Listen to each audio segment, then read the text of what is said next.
The Garden of Eden is one of the most discussed locations in Bible history. And because it was never found, many people assumed it as symbolic. But Genesis doesn't portray it as a mere fantasy or a symbolic place. It treats it as a real location planted by God and connected 4 actual rivers to it. River Pihon, Tigris, Euphrates and Gihon, 2 of these rivers still exists till today, while the other 2 has never been found. This is one of the main reasons why the garden has never been located. Over thousands of years, the earth experiences geological change. Rivers dry up, shift, or disappear. Entire landscape vanish beneath sand, water, or erosion. Eden wasn't floating on clouds or in another dimension. It was once here on earth and people lived and walked in it.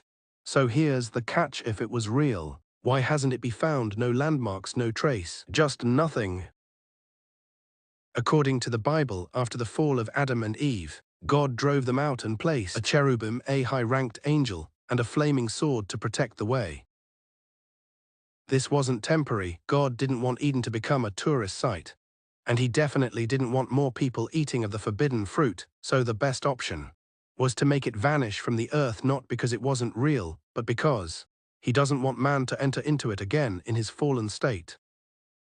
This also implies permanent human separation, so in other words, Eden wasn't meant to be found. What's interesting is that even after Eden disappeared, the Bible kept pointing back to it. Like in the book of Ezekiel that compared nations to the trees of Eden, or in the book of Joel that used it as an untouched symbol of perfection, and more importantly, in the book of Revelation, we see Eden being restored. The tree of life, the river of life, and God dwelling with humans again.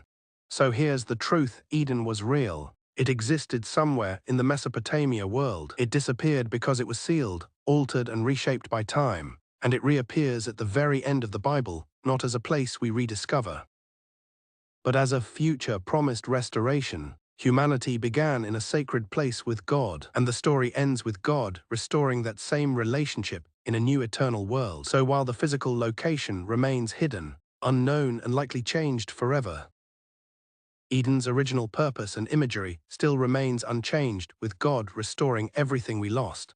It wasn't just a story. It was the beginning of a story that ends with humanity. Because at the end of time, Eden will be restored, but in a more real and upgraded version. It is a paradise hidden, a mystery unsolved, and a promise waiting for the end of time. If Eden was found, man would definitely eat of the tree of life, and could gain immortality in his fallen state, and this is not the plan of God. For more Bible facts like this, please like and subscribe to my page. See you next time.